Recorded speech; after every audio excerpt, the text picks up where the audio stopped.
చిన్నప్పుడు మనం మన వీధిలో ఉండే తోటి పిల్లలతో దాగుడు మూతలు, కోతి కొమ్మచ్చి, తొక్కుడు బిల ఇలా వివిధ రకాల గేమ్స్ ఆడుకుంటూ, కొట్టుకుంటూ, తిట్టుకుంటూ ఎంతో ఆనందంగా ఎంజాయ్ చేసేవాళ్ళం. ఇక సాయంత్రం అయితే భోజనం చేసి నానమ్మ తాతయ్యల దగ్గర కథలు వింటూ నిద్రపోయేవాళ్ళం. కానీ ఇప్పటి జనరేషన్ పిల్లల సంగతి విషయానికి వస్తే మన దగ్గర ఉన్న స్మార్ట్ ఫోన్ వాళ్ళకి ఇచ్చి PUBG, Ludo, car race, bike race ఇలా ఇంట్లోనే ఉండి ఆడిస్తూ యూట్యూబ్ లో రైమ్స్ పెట్టి అన్నం తినిపిస్తూ నిండా 10 ఏళ్లు కూడా నిండక ముందే అభివృద్ధి చెందుతున్న టెక్నాలజీ అందుకోవాలని కంప్యూటర్స్, కోడింగ్ అంటూ కార్పొరేట్ స్కూల్లో వేసి బాగా రుద్దేస్తున్నారు. ఈ పరిస్థితుల్ని మనం ఒకసారి గమనిస్తే ప్రతి 30 సంవత్సరాలకి మొత్తం కాలం మారిపోతుంది. మనకు తెలియని లోకాన్ని మన చుట్టూ సృష్టించుకుంటూ మనమంతా కొత్తదనం కోసం పరుగులు పెడుతున్నాం. 30 సంవత్సరాల క్రితం ఊరి మొత్తానికి 1-2 టీవీలు ఉండేవి. కానీ ఇప్పుడు ప్రతి ఇంట్లో మినిమం 3 స్మార్ట్ ఫోన్లు, ఒక కంప్యూటర్, బెడ్రూమ్ కో టీవీ పుట్టుకొచ్చేశాయి. 1990 నుండి 2020 వరకు అంటే ఈ 30 సంవత్సరాల్లో టెక్నాలజీ మన జీవితంలో భాగమైపోయింది. మరి ఇప్పుడే ఇలా ఉంటే రానున్న సంవత్సరాల్లో ఎలా ఉండబోతోంది? మనం దీని గురించి ఒకసారి ఊహిస్తేనే ఒక కొత్త ప్రపంచంలో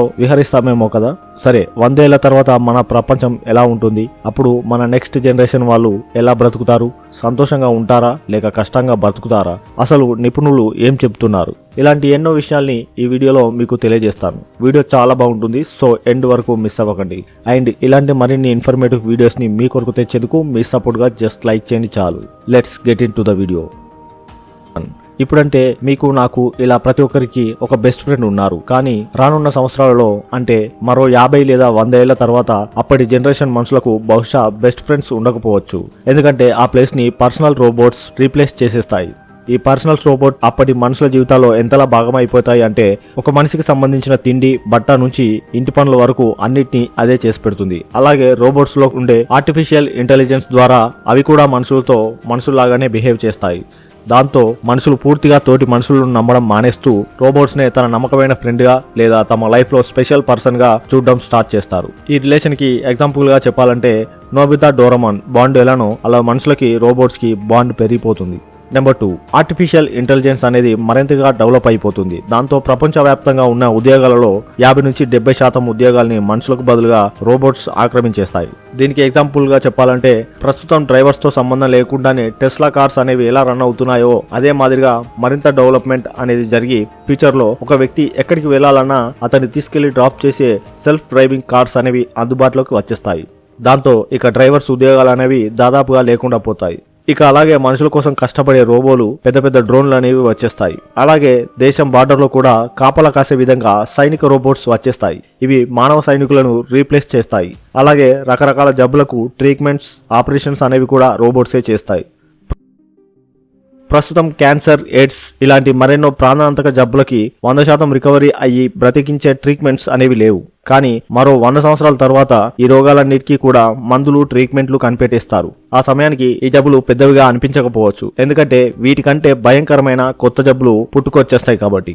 నెంబర్ 4, ప్రస్తుతం పెట్రోల్, డీజిల్, సిఎన్జీలతో వాహనాలు ఉపయోగిస్తున్నాం. ఎలక్ట్రికల్ వెహికల్స్ అనేవి కూడా ఇప్పుడిప్పుడే ఒక్కొక్క అడుగు ముందుకు వేస్తున్నాయి. కానీ 100 సంవత్సరాల తర్వాత వీటిని ఎవరు ఇక వాడకపోవచ్చు. ఎందుకంటే అప్పటికి సోలార్ తో నడిచే వాహనాలు, బుల్లెట్ ట్రైన్లు, సూపర్ స్పీడ్ తో దూసుకెళ్లే సోనిక్ విమానాలు, గాలిలోని ఆక్సిజన్ ని ఇంధనంగా తీసుకుని నడిచే జెట్ విమానాలు అనేవి అందుబాటులోకి వచ్చేస్తాయి. నెంబర్ 5, మరో 100 ఏళ్ల తర్వాత మనిషి మనుగడ అనేది భూమి నుండి మార్స్ గ్రహం వరకు వెళ్తుంది. భూమిలా అన్నిటికీ అనుకూలంగా ఉన్న మార్స్ గ్రహం పైన మనిషి అడుగు పెడతాడు. అక్కడ కూడా మనిషి బ్రతికేందుకు ఎన్నో పరిశోధనలు చేస్తారు.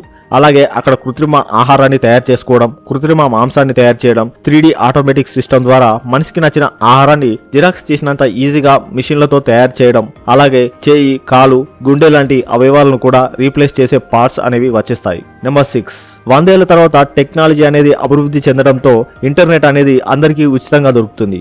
అంతేకాదు ఇప్పుడున్న స్మార్ట్ టీవీ సైతం పోయి పేపర్ టీవీలో అందుబాటులోకి వచ్చేస్తాయి. అలాగే మన చేతిలో ఇప్పుడున్న ఈ స్మార్ట్ ఫోన్లు అనేవి చిన్న చిప్ల మాదిరిగా మారిపోయి మన మెదడులో కూడా అమర్చేయచ్చు. ఇలా చేయడం ద్వారా కేవలం మన ఆలోచనల ద్వారానే ఇష్టమైన వాళ్ళకి ఎవరికైనా కాల్స్, మెసేజ్ చేయవచ్చు. ఆ సమయానికి మనిషికి ఆహారం కంటే ఇంటర్నెట్టే ముఖ్యంగా మారుతుంది.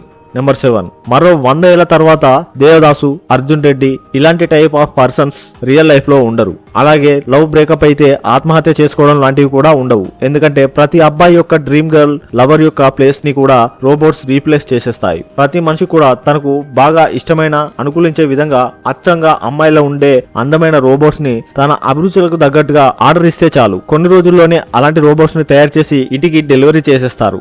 ఈ రోబోలు ఎలా ఉంటాయంటే వాటితో అప్పటి మనుషులు సెక్స్ ను కూడా చేసుకోవచ్చు.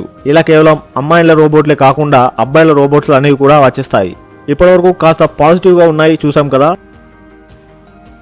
నెంబర్ 1, టెక్నాలజీ ఎంత అభివృద్ధి చెందినా కూడా ప్రకృతి వైపరీత్యాలు అనగా సునామీలు, భూకంపాలు, తుఫాన్లు, కొన్ని సందర్భాల్లో వర్షాలు పడకపోవడం ఇలాంటి వాటి నుండి ప్రపంచాన్ని ఎవ్వరూ కాపాడలేరు. అలాగే భూమిలో మరింత వేడి మరో 100 సంవత్సరాల్లో పెరుగుతుంది కాబట్టి హిమాలయాలు క్రమంగా కరిగిపోతాయి. దాంతో ఆ నీరంతా వచ్చి సముద్రాల్లో చేరడం వలన సునామీలు ఎక్కువగా వస్తుంటాయి.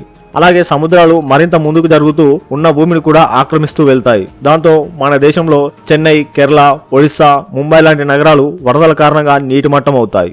నెంబర్ 2, ఓజోన్ పొర అనేది మరింత దెబ్బతింటుంది. దాంతో తర్వాత 100 ఏళ్లలో వాతావరణంలో వేడి విపరీతంగా పెరిగిపోయి పగటి సమయంలో ఎవరు బయటకు రాలేనంతగా ఎండ, వేడి ఉంటాయి. దాంతో ప్రజలంతా పగలు ఇళ్లలో ఉండి రాత్రి. నెంబర్ 3, బంగారం లాగా మంచినీళ్ళ రేటు కూడా పెరిగిపోతుంది. కొన్ని పట్టణాల్లో తాగడానికి నీరు లేక నానా అవస్థలు పడతారు. అలాగే భవిష్యత్తులో దేశానికి మధ్య యుద్ధాలు అనేవి నీటి కోసమే జరగవచ్చు. నెంబర్ 4, ఢిల్లీ, కోల్కతా, బెంగళూరు, హైదరాబాద్ లాంటి మహానగరాల్లో పొల్యూషన్ అనేది విపరీతంగా పెరిగిపోయి అక్కడ నివసిస్తున్న ప్రజలు ఎన్నో ఇబ్బందులు పడుతుంటారు. అలాగే పెద్ద పెద్ద ఎయిర్ ప్యూరిఫైర్ మిషన్లతో ఇలాంటి నగరాల్లో పొల్యూట్ అయిన గాలి నుండి ఆక్సిజన్ ని ప్యూరిఫై చేసి వేరు చేసుకుని పీల్చుకునే స్థాయికి పరిస్థితులు వచ్చేస్తాయి. అంతేకాదు చాలా మంది ఇలాంటి మెట్రో నగరాల్లో నివసించలేక వలసలు వెళ్ళిపోతారు. నెంబర్ 5, ప్రస్తుతం ప్రపంచవ్యాప్తంగా 34% మందికి చదవడం రాయడం రాదు. కానీ ఫ్యూచర్ లో ఇలా చదవడం రాయడం రాని వాళ్ళు బహుశా ఉండకపోవచ్చు. ఒకవేళ ఉన్నా కూడా వారందరికీ కూడా టెక్నాలజీని ఎలా వాడాలో తెలిసే ఉంటుంది. సో అందరూ చదువుకున్న వాళ్ళే ఎక్కువగా ఉన్నప్పుడు ఉద్యోగాలు చేయడానికే ఇష్టపడతారు. దాంతో వ్యవసాయం చేయాలనుకునే వారి సంఖ్య తగ్గిపోతుంది. దాంతో తినే తిండి తక్కువ అవుతుంది, వేసుకునే టాబ్లెట్ల సంఖ్య ఎక్కువ అవుతుంది. నెంబర్ 6, 100 ఏళ్ల తర్వాత మనుషులు ఆయుష్ అనేది తగ్గిపోతుంది. 2050 తర్వాత నుంచి మనిషి 50 ఏళ్లకు మించి బ్రతకడం అనేది కష్టమవుతుంది. ఇక 2100 సంవత్సరం తర్వాత అయితే మనిషి జీవితకాలం 50 ఏళ్ల లోపే ఉంటుంది. ఇక ప్రపంచ జనాభా విపరీతంగా 1000 కోట్లు దాటి పెరిగిపోతుంది. దాంతో ఉద్యోగాలు బాగా తగ్గి నిరుద్యోగ శాతం పెరిగిపోతుంది. ఉన్న ఉద్యోగాలు కూడా రోబోట్స్ రావడం వల్ల ఊడిపోతాయి. అలాగే మనుషులు ఆకలి కష్టాలతో వింత రోగాలతో అల్లాడిపోతారు. అలాగే చాలా మంది భూమి లోపల ఇండ్లను నిర్మించుకొని గుట్టు చప్పుడు కాకుండా బ్రతికేస్తూ ఉంటారు. నెంబర్ 7, చాలా దేశాలు ఆర్థిక వ్యవస్థ దెబ్బతింటుంది. చాలా దేశాల్లో కరువులో విలువిల్లాడుతాయి. ప్రపంచవ్యాప్తంగా మరణాల రేటు అనేది ప్రతిరోజు పెరుగుతుంది. టెక్నాలజీ పెరగడంతో మనిషి మరింత బద్ధకస్తుడిగా మారతాడు.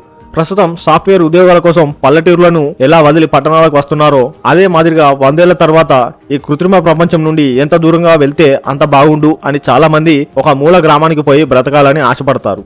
ఇవే కాదు ఇంకా మరెన్నో ఇబ్బందుల్ని అప్పటి వారు ఎదుర్కోవాల్సి వస్తుంది. మన ఆస్ట్రో భౌతిక శాస్త్రవేత్త స్టీఫెన్ హాకింగ్ ఏమన్నారంటే మరో 100 ఏళ్ల తర్వాత ఈ భూమిపై బహుశా జీవనం కొనసాగించలేము.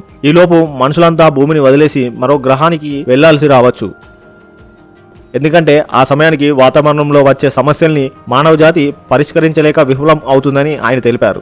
సో ఇది ఫ్రెండ్స్, ప్రపంచం మరో 100 ఏళ్లలో ఎలా ఉంటుందో శాస్త్రవేత్తలు ఊహించి చెప్పిన విషయాలు. విశ్వంలో సమస్త జీవకోటికి నీరు, భూమి, గాలి ప్రమాణాలు.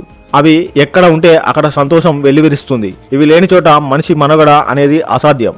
టెక్నాలజీ మనిషి మెదడుకు పదును పెడుతున్నా అంతే పొల్యూషన్తో మానవాళిని చిదిమేస్తుంది. ఒక్క మాటలో చెప్పాలంటే ఒకప్పటి రాజుల కాలంలోనికి మనం వెళ్తే బాగుండు అని మనకు ఎలా అనిపిస్తుందో 2100 సంవత్సరం తర్వాత జనరేషన్ ప్రజలకు కూడా ప్రస్తుతం మనం ఉన్న కాలానికి వచ్చేసి బ్రతకాలని అనిపిస్తుంది. అంతలా ప్రపంచం బ్రతికేందుకు కష్టంగా మారిపోతుంది. సో ఇది ఫ్రెండ్స్, ఈ వీడియో అనేది మీరు కొత్త విషయాలు తెలుసుకోవడంలో ఎంతో కొంత ఉపయోగపడిందని భావిస్తున్నాను. ఈ వీడియో కనుక మీకు నచ్చినట్లయితే జస్ట్ లైక్ చేయండి చాలు. మీ అందరికీ ఒక ప్రశ్న, మీకు టైం ట్రావెల్ చేసే అవకాశం వస్తే మీరు ఏ కాలానికి వెళ్తారు? సరదాగా మీ ఆన్సర్ని కామెంట్ చేయండి. అండ్ ఇలాంటి మరెన్నో ఇన్ఫర్మేటివ్ వీడియోస్ ఇక నుంచి రాబోతున్నాయి. వాటిని కూడా మీరు పొందేందుకు తప్పకుండా మన ఛానల్ని సబ్స్క్రైబ్ చేసుకొని బెల్ని ఆన్లో పెట్టుకోగలరు. Thank you for watching. Have a good day.